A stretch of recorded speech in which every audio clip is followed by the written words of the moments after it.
Assalamualaikum warahmatullahi wabarakatuh. Hello guys, kembali lagi di bimbingan dan konseling bersama saya, Febri Putri Arbianti. Kali ini nampaknya sedikit berbeda gitu ya dari pertemuan kita sebelumnya yang biasanya saya hanya memberikan poster atau buklet dan juga PPT gitu ya, kita bertemu via Zoom, kita bertemu via grup WhatsApp. Kali ini saya menggunakan media YouTube dan juga video edukatif untuk memberikan materi kepada kalian semua.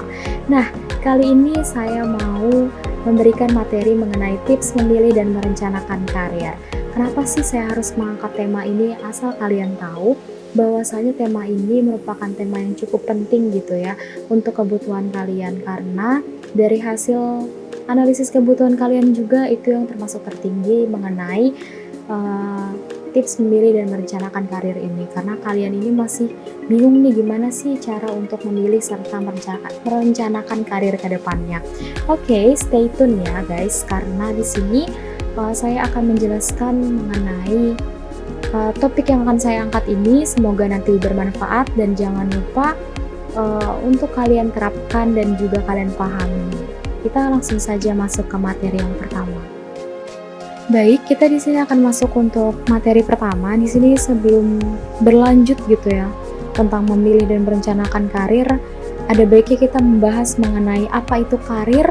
Sudahkah kalian mengetahuinya? Yuk kita cari tahu. Jadi di video sudah terpampang gitu ya bahwa karir adalah semua urutan aktivitas atau kegiatan yang berhubungan dengan pekerjaan atau jabatan, di mana karir itu juga bisa disebut sebagai semua cita-cita, ambisi, dan tujuan hidup jangka panjang yang memang dimiliki oleh seseorang untuk menekuni suatu bidang.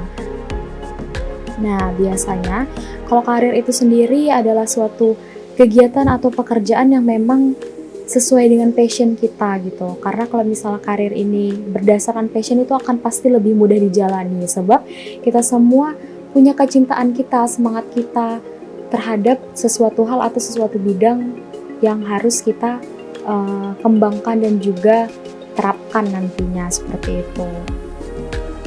Yang mana hal tersebut akan terus membuat kita mendapatkan sebuah makna hidup dan juga menikmati setiap prosesnya.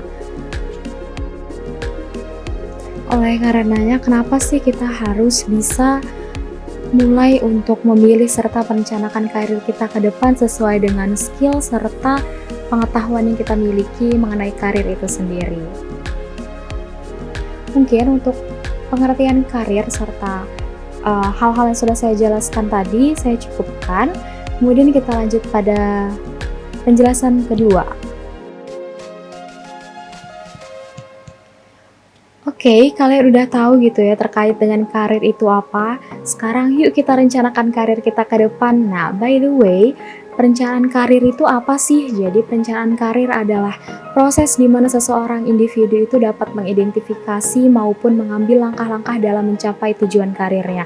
Jadi maksudnya ketika kita hendak merencanakan karir, kita harus mampu nih melihat, menganalisis kira-kira kita ini tertariknya di mana ya gitu, kita passionnya di mana ya gitu, dan juga kita harus mampu nih mengambil rencana-rencana kira-kira apa sih langkah-langkah yang harus kita tempuh untuk mendapatkan karir yang hendak kita capai. Mungkin harapannya kalian bisa memahami gitu ya mengenai arti dari perencanaan karir itu apa sih gitu. Kita lanjut pada pembahasan ketiga. Setelah kalian udah tahu perencanaan karir itu apa sih gitu, pasti kalian ada yang bertanya, emang apa sih pentingnya gitu ya? Manfaatnya apa sih gitu? Di sini saya akan menjelaskan nih, sesuai dengan video yang sudah kalian lihat, bahwasanya alasan pentingnya merencanakan karir itu cukup apa ya? Cukup penting gitu. Yang pertama itu adalah mempertimbangkan kelemahan serta kelebihan diri untuk mencapai bahagia masa depan. Jadi ketika kita hendak mencapai masa depan gitu, untuk mencapai bahagia masa depan kita bisa mempertimbangkan terkait dengan kelemahan serta kelebihan dari diri kita. Nah, kemudian yang kedua itu memenuhi harapan berharga baik dari orang tua, diri sendiri, dan orang terdekat. Terkadang karir itu menjadi hal yang cukup urgency gitu ya, sangat urgent pihak keluarga, apalagi diri sendiri ketika kita waktu dari SMP ke SMA aja itu udah mikir kira-kira oke, mau masuk IPA nih karena mau jadi dokter gitu. Entah nanti misalnya saya passionnya lebih ke IPS nih, saya mau ambil IPS aja deh gitu. Ketika kalian udah mampu untuk kalian sudah mampu untuk menentukan jurusan yang kalian inginkan di SMA, berarti kelak nanti kalian sudah harus mampu untuk menentukan apa sih sebetulnya karir yang kalian harapkan sesuai dengan jurusan yang sudah kalian ambil, seperti itu. Misalnya saja nih, orang tua misalnya bilang, nak jadi dokter aja gitu, kan kamu kuat misalnya pelajaran IPA dan lain-lain kayak gitu. Nah di sini kalian itu juga sebenarnya pengen jadi dokter. Nah di sini kalian bisa nih dengan merencanakan karir matang, berarti kalian akan memenuhi harapan berharga baik itu dari orang tua, orang-orang sekitar kalian, dan juga dari diri kalian sendiri yang paling penting. Ketiga, alasan pentingnya itu adalah mempelajari hal-hal baru. Sebab kita mencari tahu karir yang kita kehendaki. Kadang kita itu terlalu fokus dengan pendidikan kita saat ini nih. Kita terlalu fokus dengan informasi-informasi mengenai mata pelajaran di sekolah gitu ya.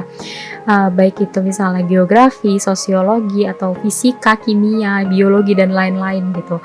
Tapi ketika kita udah mampu nih, udah punya tekad untuk memilih dan merencanakan karir tuh, kita mencari tahu nih kira-kira karir ke depan kita ini apa ya gitu. Kita nih mencoba mencari tahu hal-hal yang memang belum kita ketahui. Di sini kita akan mendapatkan alasan penting itu gitu, karena kita sudah bisa sudah mendapatkan hal-hal baru gitu dari bidang-bidang yang memang ingin kita tekuni ke depan.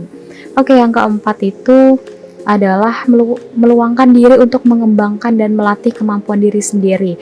Jadi ketika kita sudah merencanakan karir, kita akan pasti ada pikiran, oke, berarti nanti ketika misalnya ada skill-skill atau kemampuan yang perlu kita asah untuk mencapai karir tersebut, kita akan mampu untuk meluangkan jadwal untuk diri kita melaksanakan dan juga mengembangkan serta mengasah kemampuan kita yang sesuai dengan karir tersebut. Nah, jadinya alasan pentingnya pasti kalian udah sudah menganggap bahwasanya memang penting gitu ya merencanakan karir dari keempat alasan ini.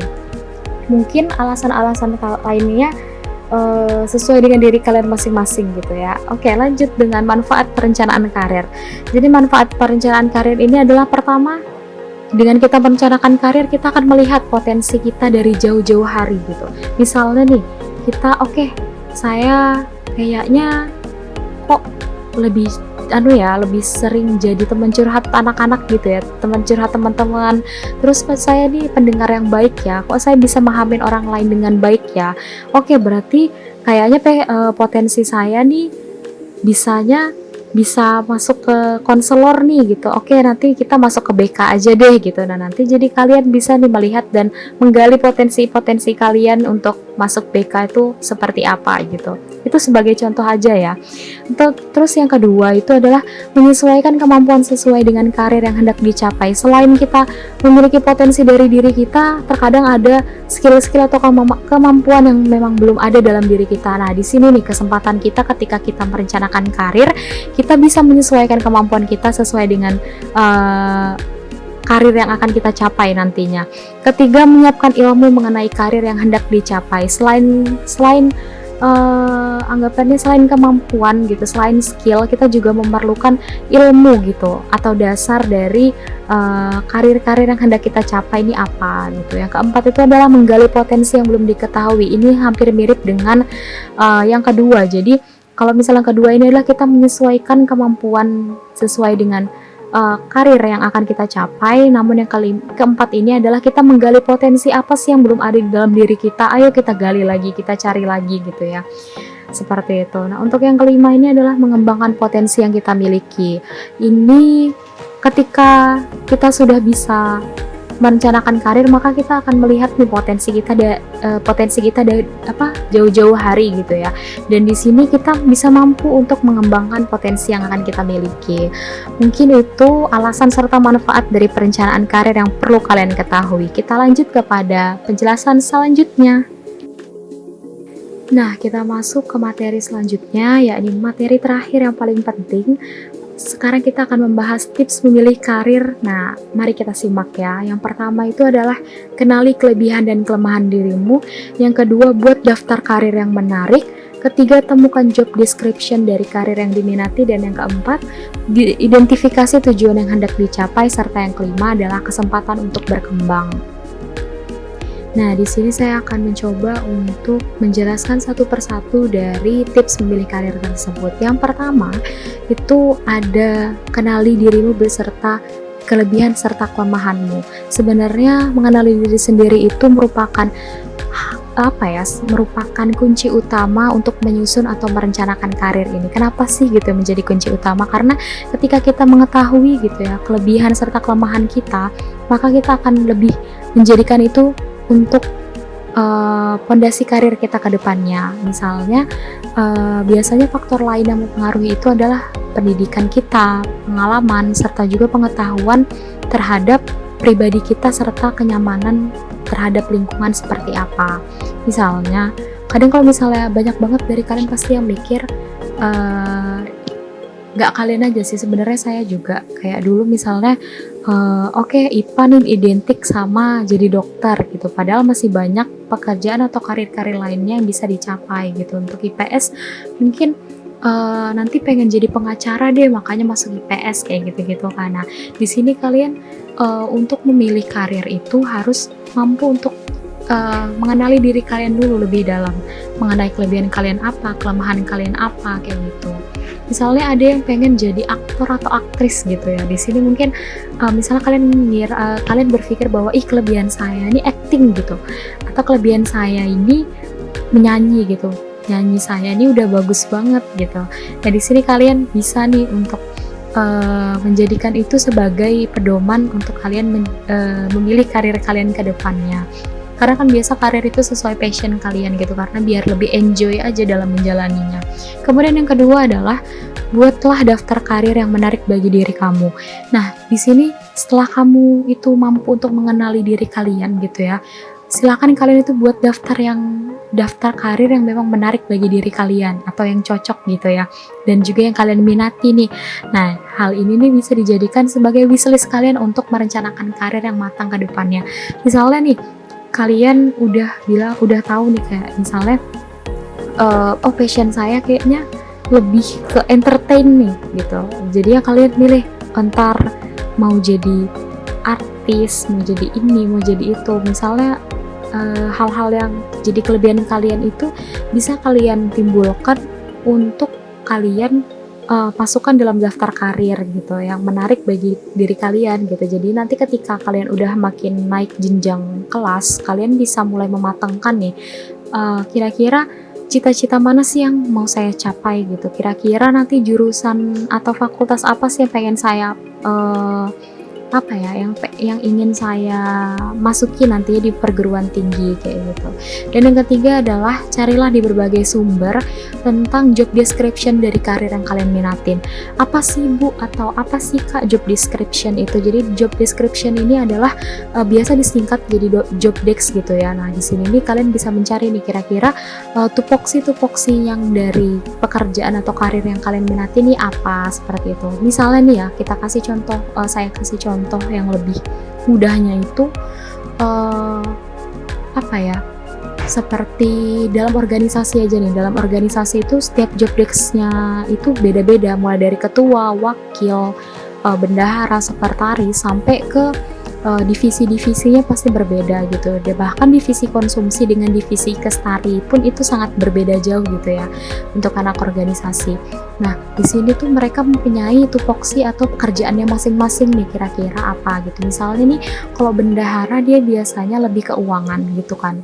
Nah, kalau misalnya ke sekretaris itu dia lebih kepada surat menyurat, atau misalnya lebih kepada apa ya, istilahnya kayak administrasinya gitulah ya. Nah di sini itu tuh job desk mereka berbeda-beda di setiap jabatan yang mereka pegang di dalam organisasi itu. Begitu juga dengan job desk dari karir itu sendiri, pasti kan berbeda-beda. Nah silahkan kalian bisa mencari gitu ya di internet, kira-kira job desk-nya tuh apa sih gitu dari karir yang kalian minati. Nah nanti ketika kalian melihat job desk tersebut, kalian bisa pikir nih kayak, oh ini aku banget nggak ya gitu. Nah kemudian pendidikan apa dan skill apa yang harus kalian tempuh untuk mendapatkan karir yang kalian harapkan ini sesuai dengan job desk yang ada. Yang kemudian yang keempat adalah identifikasi tujuan yang hendak kalian capai. Jadi kalian harus mampu nih, misalnya nih kalian udah punya list-list gitu ya untuk karir apa yang akan kalian gapai ke depannya. Kalian harus mampu nih untuk melihat dulu menyusun gitu tujuan jangka panjang kalian apa, tujuan jangka pendek kalian apa. Misalnya nih kalian pengen banget jadi dokter gitu. Nah di sini tujuan jangka pendeknya mungkin kalian pertama harus bagus nih nilai-nilai mata pelajaran wajib gitu ya di IPA. Nah terus jangka panjangnya kalian harus masuk ke fakultas kedokteran seperti itu, dan itu kalian harus bisa semacam ini loh, mewujudkannya gitu dari tujuan jangka pendek dan juga jangka panjang. Dan jangan lupa itu kalian harus menuliskan tujuan-tujuannya ini dengan realistis gitu. Misalnya jangka pendeknya kalian pengen, oke, karena kemarin misalnya deh nilai biologi saya jelek gitu. Nah jadinya kalian di sini harus membaguskan kayak belajar lagi, giat lagi untuk memperbaiki nilai biologi tadi seperti itu. Untuk jangka panjangnya kalian misalnya nih mau gapai kedokteran di UGM gitu kan, berarti kalian harus mampu nih untuk rela mengambil dan menyisihkan waktunya untuk belajar gitu, untuk mengikuti tes di UGM atau nanti bisa mengikuti SNM atau SBM kayak gitu. Nah, untuk yang kelima itu adalah kesempatan untuk berkembang. Nah karir dan jabatan itu tuh biasanya nggak selalu melulu tentang uang dan pendapatan. Kadang di luar itu kalian juga butuh untuk mengembangkan serta menyesuaikan diri kalian terhadap karir tersebut. Kalian itu bisa melihat dari segi bagaimana karir tersebut itu mampu mengembangkan diri kalian ke arah yang lebih baik seperti itu. Nah mungkin 5 itu yang bisa kalian terapkan untuk tips memilih karir gitu ya. Atau mungkin dari kalian ada yang punya tips-tips lainnya gimana cara kalian memilih serta merencanakan karir, itu terserah kalian gitu ya, itu hak kalian untuk memakainya gitu, karena memang tiap orang kan berbeda-beda berkaitan dengan perencanaan karir yang mereka miliki. Oke, mungkin itu saja materi pada hari ini. Saya ucapkan terima kasih dan mohon maaf gitu ya bila sedikit menyusahkan terkait dengan medianya. Silakan kalian absen di komen YouTube dan nanti saya akan kirimkan link Google Form untuk mengisi lembar evaluasi yang akan saya kirimkan di grup gitu ya. Jadi silakan diisi, mungkin kurang lebihnya saya mohon maaf. Semoga bermanfaat materi hari ini. Saya ucapkan terima kasih sekali lagi. Wassalamualaikum warahmatullahi wabarakatuh.